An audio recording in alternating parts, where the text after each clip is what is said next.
गिरिराज जी की एक बड़ी सत्य घटना है, अनेक घटनाएं हैं। एक निम्बार की संत रहते थे गिरिराज जी की परिक्रमा में। ये पंडित श्री गया प्रसाद जी महाराज के समय की बात है। तो वो रहते थे कुटिया बना करके, अभी भी बहुत महात्मा लोग रहते हैं। तो उनकी कुटिया के दरवाजे पर ही एक वृक्ष था, पेड़ था। तो उनको आने जाने में असुविधा होती थी, पर किसी तरह से कुछ ऐसा था कि वो निकलते थे। धीरे धीरे और बड़ा हो गया। किसी ने उनको कहा, जंगल में बैठे हो, यहाँ कौन देख रहा है, इस पेड़ को कटवा दो, रास्ता तो हो जाएगा, नहीं तो और बढ़ जाएगा, असुविधा होगी। जाने उनको क्या सूझा, नीम का पेड़ था वो, और उस पेड़ को उन्होंने निकलवा दिया, कटवा दिया। इधर तो उन्होंने पेड़ कटवाया, इधर उनकी साधना चौपट। भजन करने वाले को अनुभव हो जाता है कि क्या हुआ। जिसको भजन रस का अनुभव ही नहीं है तो उसको तो पता नहीं पड़ेगा, पर जिसको अनुभव हो गया है उसको पता चलेगा कि मेरी हानि हो गई, मैं पीछे हो गया। अब उनका सब भजन चौपट हो गया। जो भजन बनता था, स्मरण बनता था, मन एकदम बेचैन, उदास, परेशान, बड़े दुखी हुए। किससे पूछें?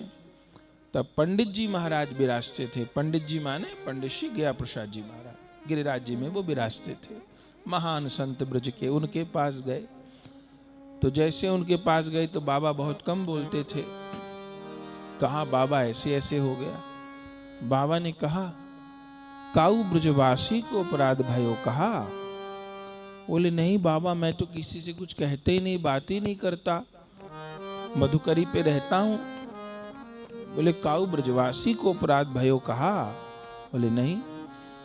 बोले, याद करो, तब बताया ऐसे ऐसे। बाबा बोले, सबसे बड़े ब्रजवासी तो ये वृक्ष ही है, ये तो रसिक हैं, महापुरुष हैं। बोले, ऐसे ऐसे हमको किसी ने कह दिया पेड़ कटवा दो, हमने कटवा दिया, और क्या करें। पंडित जी ने कहा, उस वृक्ष से जाके क्षमा मांगो, प्रतिदिन उनकी परिक्रमा करो। माने ऊपर से कटवाया था, मूल तो था भी थोड़ा, उनकी परिक्रमा करो, उनको दूध से सींचो, प्रतिदिन दीपक जोड़ो, वहां पर प्रार्थना करो, वो दर्शन देंगे, तुमको अनुभव होगा। संत के वचन पर भरोसा किया, दूध से वो सींचते थे उन वृक्ष को, परिक्रमा देते थे, प्रणाम करते थे। तब एक ब्राह्मण ने उन महात्मा को दर्शन दिया। ये सत्य घटना आपको सुना रहा है। महात्मा ब्राह्मण ने उन महात्मा को दर्शन दिया। कैसा दर्शन दिया कि उनके ऐसे सीने के ऊपर कटार चली हुई थी, जैसे किसी ने तलवार से सीने को काट रखा हो, और उसमें फफक के खून निकल रहा था।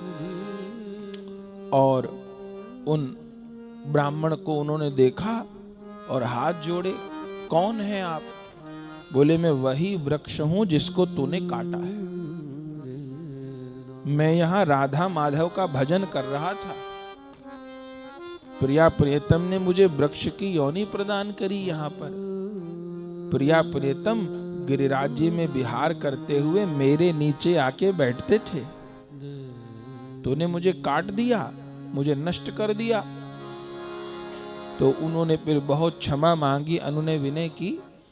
तब उन ब्राह्मण जो थे, जो वृक्ष बने हुए थे, उन्होंने कहा कि ठीक है, अब जैसे जैसे मैं दोबारा पुष्पित पल्लवित होऊंगा तभी तेरा भजन बढ़ेगा। फिर बहुत समय तक वो पर तना था, तो फिर धीरे धीरे फिर वो फूटने लग गई, उसमें नए पत्ते, कोमल टहनियां, धीरे धीरे फिर वो बढ़े। तब फिर उन महात्मा का भजन बना।